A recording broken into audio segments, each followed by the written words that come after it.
inicio de la carrera de Ortega y su trayectoria anterior a 1914 son los propios de un miembro de la élite intelectual central. Ortega pertenece a una familia importante de la Restauración y su padre, José Ortega Munilla, fue director del Imparcial. Pertenecía al sistema administrativo de la Restauración y había abandonado las ideas de la gloriosa para enrolarse en las filas moderadas de un liberalismo más bien ramplón. Varias veces diputado y miembro de la Real Academia, descuidó sus sueños de convertirse en un literato de renombre, cosa que no logró a pesar de tener una ingente obra publicada. Vinculado al padre por una intensa relación edípica, Ortega y Gasset buscó su propio camino en un proceso torturado. Su problema fue hacer comprender a su familia la dignidad intrínseca de su aspiración filosófica. Para las élites centrales, la filosofía era una actividad intelectual secundaria y sin relevancia social. En una familia que debía su prestigio y su posición de poder a la propiedad de un diario relevante como era el Imparcial, la filosofía no dejaba de tener, por aquel entonces, un ambiente minoritario. Sin embargo, el joven Ortega no veía posible enrolarse en ninguna de las opciones políticas que ofrecía el sistema de la Restauración y prefería aproximarse a la vida social y al momento histórico español desde mediaciones críticas e idealistas que estaban filosóficamente inspiradas en sus lecturas sobre los grandes intelectuales europeos como Ernst Renan. Por mucho que este idealismo le resultara antipático a su padre, ya que veía en él un cierto reproche personal, Ortega fue apoyado por los diarios de la familia, lo que le permitió obtener el suficiente renombre para llegar a ser catedrático de metafísica de la Universidad Central en 1910, sustituyendo al que había sido presidente de la Primera República Española, don Nicolás Salmerón. Y lo consiguió con apenas un conjunto de artículos publicados y una tesis no excesivamente gloriosa desde el punto de vista filosófico, dedicada a los terrores del año 1000. Ya como catedrático, Ortega marchó de nuevo a Alemania en un viaje que le permitió intensificar sus relaciones filosóficas con el jefe de los neokantianos, el gran filósofo Hermann Cohen, y conocer a jóvenes promesas del ámbito intelectual alemán como Nicolai Hamann, mientras leía con fruición la obra de intelectuales como Georg Simmel. Esta doble capacidad de atención le permitió tanto estar al día de las novedades de la filosofía más académica como de la que podríamos llamar filosofía mundana, una reflexión ensayística que buscaba poner de relieve los nuevos aspectos de la realidad social y cultural para hacerlos llegar al gran público. Hay razones para pensar que el modelo de filosofía de Simmel, capaz de escribir sobre Nietzsche y Schopenhauer con competencia y de reflexionar con sutileza sobre la moda o sobre el nuevo papel de la mujer y la sexualidad, le pareció a Ortega el idóneo para modernizar con autoridad las estructuras mentales de la cultura española. En cierto modo podemos decir que toda la producción juvenil de Ortega tiene una dimensión pedagógica indiscutible y en este sentido nuestro filósofo es un heredero de las aspiraciones de la institución libre de enseñanza. Sin embargo, su perspectiva obedece a un nivel reflexivo superior al de don Francisco Giner de los Ríos. La inspiración no le viene a Ortega de los reducidos grupos masónicos, sino de los abiertos modelos de la Tercera República Francesa o del Segundo Reich alemán, dirigidos ambos por una universidad pública, firmemente comprometida con los ideales de progreso espiritual y material de sus pueblos. Si tuviéramos que identificar el modelo de intervención de Ortega, a pesar del uso del periódico como medio de comunicación, deberíamos dirigirnos a los socialistas de cátedra alemanes que por aquel entonces estaban configurando las ciencias sociales de la época al servicio de una organización estatal autoconsciente. Estos grupos de intelectuales, muy interesados ya por la cuestión obrera, deseaban conjuntar las tradiciones culturales liberales de la burguesía progresista con la forma de vida de las masas trabajadoras, ofreciendo una síntesis de continuidad que matizaba los planteamientos radicales de la lucha de clases específicamente marxista. Ortega quedó fascinado por estas propuestas que limitaban el componente ideológico del movimiento obrero y favorecían un abordaje técnico de las cuestiones económicas, laborales y sociales. Y ahí es donde la universidad podía adquirir una dimensión dirigente, si era capaz de organizar grupos de profesionales imbuidos de un espíritu patriótico independiente. Para los partidos oficiales de la Restauración, en los que militaba su propio padre, este ideario, que recordaba la intensa politización de la época de la Gloriosa, era en sí mismo rupturista. Y Ortega se vio ante la desagradable situación de disponer de un conjunto sistemático de ideas, bien organizado desde el punto de vista filosófico, pero sin contar con instrumentos sociales capaces de llevar dichas ideas a la práctica. En este decalage se jugará el destino personal de Ortega desde su juventud hasta su muerte. Toda su teoría de las élites a la búsqueda de las masas a las que dirigir procede de esta rigidez de las estructuras políticas españolas, incapaces de evolucionar de una forma orgánica desde los partidos elitistas a los partidos democráticos de masas. Ortega percibió desde el principio de su trayectoria la tragedia de contar con ideas parecidas a las alemanas, sin disponer de un partido como el de la socialdemocracia de Bernstein, de Lujo Brentano o de Ferdinand Lassalle, un verdadero héroe intelectual para Ortega.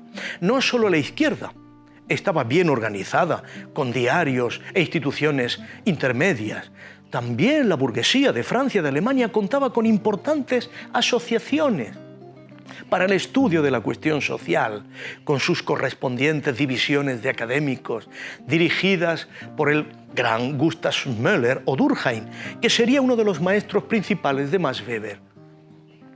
Consciente de este déficit, Ortega buscó una y otra vez la asociación con partidos políticos de la periferia del sistema de la Restauración, a los que brindó su liderazgo intelectual, con la idea de ganar una cierta eficacia social. Ni siquiera el dudoso Alejandro Lerroux, el líder de los republicanos radicales, se libró de estas ofertas ciertamente ansiosas de Ortega. Cuando les llegó el turno a los socialistas, Ortega señaló una línea roja para facilitar su cooperación: que el PSOE de Pablo Iglesias abandonara el marxismo. Es lógico que el líder socialista rechazara la oferta del filósofo, que hacia 1913 tenía prestigio, pero que solo escribía en el antiguo periódico de su familia. De este modo, Ortega vivía en la contradicción de disponer de ideas muy hostiles al sistema de la Restauración y al mismo tiempo tener que defenderlas desde un diario del sistema. En situaciones internacionales críticas, los países con un sistema político débil se ven arrostradas a situaciones en las que ponen de manifiesto sus inseguridades y sus ansiedades. La irrupción de la Primera Guerra Mundial tuvo un efecto fulminante sobre España. Si bien el país se mantuvo neutral, pues carecía de importancia como aliado para cualquiera de los bandos, se dividió hasta el punto de que las diferencias entre aliadófilos y germanófilos tuvieron todo el aspecto de una guerra civil ideológica latente. En aquella contienda, la apariencia de fortaleza estaba con Alemania, pero la solidez institucional estaba con Gran Bretaña. Para su desgracia, el rey Alfonso XIII se dejó llevar por las apariencias e intentó producir en España una oleada de patrioterismo exaltado, semejante al de Alemania, con la finalidad de elevarse a jefe carismático de la nación, como el Kaiser. Pronto se vio que lo que éste llamaba personalidad genial era algo suficientemente cercano a la locura como para llevar a su país a la derrota y perder el trono. Sin embargo, al inicio de las operaciones bélicas, todo parecía indicar que los grandes imperios centrales, Alemania, Austria, triunfarían. Para intensificar el militarismo, Alfonso XIII animó a la formación de juntas militares que condicionaron el gobierno civil de forma intensa. Todo aquello fue un movimiento preventivo por parte de la monarquía, pero en el fondo agitó toda la vida política y forzó a tomar decisiones radicales. Este momento caliente de una intensidad de politización desconocida fue percibido por el joven Ortega como una oportunidad decisiva de elevarse a la dirección de la opinión pública progresista española. No es de extrañar que ese año de 1914 registre una intensidad de actividad por parte de Ortega en todos los niveles desconocida. De ese modo, se produjeron conferencias, libros como Vieja y Nueva Política, en la que Ortega hacía un ajuste de cuentas con la vieja generación que había protagonizado la Restauración y llamaba a la juventud a iniciar un movimiento revolucionario. Aunque no debemos tomar las palabras de Ortega al pie de la letra, resulta llamativo su lenguaje de un radicalismo inusitado y de un desprecio indisimulado por la cultura de la generación de su padre. Al fin y al cabo, Ortega clamaba por un liberalismo radical que devolviera a España a los ideales plenos, previos a las traiciones de la Restauración. Fue toda una vestidura de largo de alguien que aspiraba a intervenir de forma señera en la política nacional. Un teatro de la comedia abarrotado con la sociedad madrileña más activa aplaudió la claridad y el entusiasmo del joven Ortega, que se exponía a pecho descubierto en lo que era ya un meeting propio de una política de nuevo cuño. La conferencia Vieja y Nueva Política no solo era una apuesta teórica y programática, era también el anuncio de la fundación de una institución novedosa, inédita en España, la Liga para la Educación Política Española, cuya aspiración era reunir lo que de conciencia técnica y organizativa hubiera en la nación para ponerse al servicio de una política reformista, una herramienta que pudiera ser usada por cualquier partido que deseara llevar adelante un programa transformador de la nación.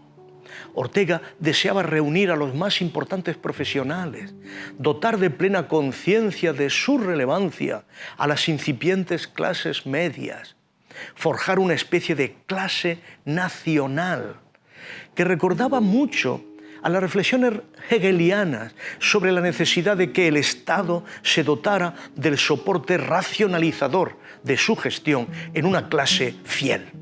La Liga no era un partido, pero tampoco era una logia masónica.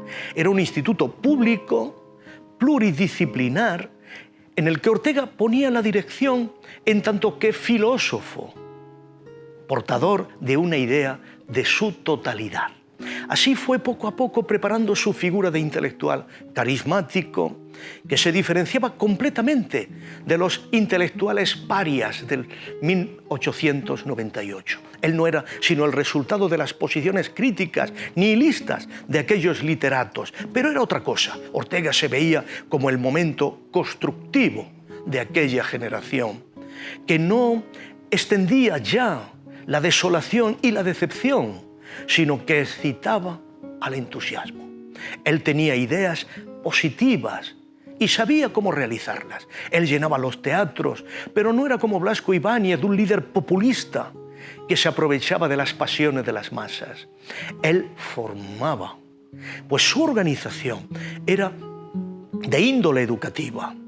toda la construcción dependía de esa diferencia entre los intelectuales bohemios y un responsable aspirante a la dirección intelectual del país. Esa condición era la más difícil de cumplir y Ortega se propuso cumplirla realizando toda su formación filosófica en un libro de nuevo estilo, por fin un libro de filosofía. Y así fue como Ortega proyectó la totalidad de los avances alcanzados hasta la fecha como filósofo en un libro único, también programático, pero completamente diferente de cuanto se había escrito en España hasta el momento. Meditaciones del Quijote. La función que cumplió este libro en la cultura española es semejante a la que simboliza otro ensayo que se escribía por aquellas mismas fechas, Visión de Anahuac, de Alfonso Reyes, el gran mexicano, por entonces un funcionario de la Embajada de México en París, temporalmente refugiado en España desde el inicio de la guerra. Los dos libros son declaraciones de principios que implican una teoría de la expresión literaria. Meditación frente a visión, reflexión frente a contemplación, latencia frente a patencia, escritura como movimiento de planos en Ortega frente a escritura como pintura. Las diferencias entre ambos libros marcan el destino de sus autores durante un tiempo vinculados por una profunda y respetuosa amistad. Por lo demás, los dos autores buscan conformar una comunidad nacional a partir de sus pequeños libros. Ortega, mediante la incorporación de los españoles a la savia poderosa de la tradición cervantina, al proyecto de esa genial modernidad que fue el Quijote. Reyes, por su parte, convocando a todos los mexicanos a contemplar, extasiados, ese momento en que Hernán Cortés mira por primera vez Tenochtitlán, ese mundo de colores de la vieja capital imperial mexica, atravesado por la nitidez del aire más transparente que descubre los colores más diversos. Sin embargo, algo une a los dos libros, y es que los dos aspiran a una construcción nacional basada en una teoría del mestizaje. Reyes evoca a Cortés maravillado y quiere que los mexicanos renueven aquella gigantesca y grandiosa civilización indígena. Pero lo que narra es lo que Cortés vio. Fue Cortés quien ofreció la conciencia de la dignidad mundial de México. Y ahora los mexicanos, y ese fue siempre el programa de Reyes, debían implantar en la misma vieja ciudad de la laguna y el nopal, del águila y la serpiente, todo el legado de la humanidad. Ortega también deseaba preparar un mestizaje que llevara de nuevo a los españoles a la cima de la forma cervantina de mirar. Podíamos estar confiados en conquistar esa meta, decía Ortega, porque ya una vez la habíamos ganado. Se trataba de sintetizar la mirada propia de los pueblos mediterráneos, capaces de identificar las realidades sensibles con la forma germánica de mirar, que se caracterizaba desde Goethe por una aguda percepción para la idea. El mestizaje de las razas era también el de los géneros. La tragedia, que continuamente muestra la distancia entre la idea y la realidad.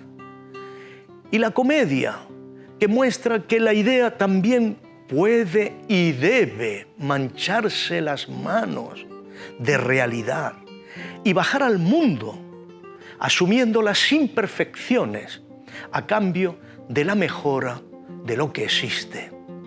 No había sido España la forjadora de aquella forma, la tragicomedia, con la historia de Calisto y Melibea, ¿No era el Quijote también una historia trágica y cómica en la que el lector tenía que mantener la mirada doble, desde la idealidad quijotesca a la realidad propia de Sancho? Ortega nos ha dejado en Meditaciones del Quijote un argumento grandioso, a la altura de su aspiración de intelectual carismático, capaz de dirigir los mejores espíritus y voluntades españolas. Su pretensión de conectar con el Quijote procede de su convicción, percibida en una visita a su maestro Germán Cohen, de que el libro cervantino era la gran construcción de España, era la contribución mayor a la cultura europea. Con este nivel de exigencia quería medirse el propio Ortega, que de esta forma se ganaría un liderazgo indisputado entre la intelectualidad española. Por eso en este libro, en cierto modo truncado, pues solo llegó a publicarse su primera meditación, una inspirada teoría de la novela que corre en paralelo a la obra de Lucas. Este libro, digo, dispone de una escritura medida, clásica, estilizada y selecta, que guarda la exigencia de ser comparada con la prosa de Unamuno, excéntrica, desmedida, que aspira igualmente a la forja de un carisma casi religioso, pero de modo exagerado y místico. Comparada con la prosa de Unamuno, narcisista, desmedida, la de Ortega es equilibrada y dispone de una arquitectura persuasiva. Con estas intervenciones, desde la cátedra, el periódico, el libro, la conferencia pública masiva y la organización de una liga de la educación política destinada a prestar a la política idealista una dimensión técnica y realista, con todas estas actuaciones, Ortega se distinguió de todos los demás intelectuales por su poder social y mediático, su versatilidad. Su papel como director de la conciencia intelectual de la época quedó entonces plenamente reconocido cuando se le ofreció dirigir la revista España. Todo el que tenía un nombre en la cultura española se puso entonces a sus órdenes. Poetas, pensadores, políticos, catedráticos, científicos, pintores, novelistas, todo el que fue algo en la generación de la Segunda República puso su firma junto a la de Ortega en la revista España. Financiada por la Embajada de Inglaterra, destinada a servir a la causa de los aliados en la Guerra Mundial, la revista llamó a la participación bélica contra las potencias del Eje, con la convicción de que la victoria de las democracias obligaría al rey Alfonso XIII a reformar el sistema político español. Esta idea suponía que tras la guerra nada podría seguir siendo igual y que España emprendería una época modernizadora de la mano de las democracias occidentales. Fue un momento de gloria para Ortega. Sin embargo, aquel esfuerzo pronto se revelaría baldío. Tras esta presencia pública masiva en todos los frentes, con una inigualable coherencia y versatilidad, Ortega tuvo que renunciar a la dirección de la revista, que reunía a la plana mayor de la inteligencia crítica de la época. Fue un giro dramático, pero comprensible. Ortega tenía un arsenal de ideas forjado en Alemania e inspirado de forma inequívoca en autores que defendían la causa del Reich de modo incuestionable. Todos los personajes y autores que Ortega citaba, como por ejemplo Max Scheler, eran de ideología belicista y defendían a Alemania y con ella a la ley del más fuerte como derecho del vencedor a forjar un nuevo mundo a su conveniencia e interés. ¿Cómo se podía dirigir con estas referencias una revista anglófila? La posición de Ortega se hizo insostenible. Los que financiaban la revista tuvieron que acudir a un aliadófilo indiscutible, como era Luis Araquistáin. Ortega dio un paso atrás y se enfrentó por primera vez al destino de buscar su propio camino filosófico en soledad.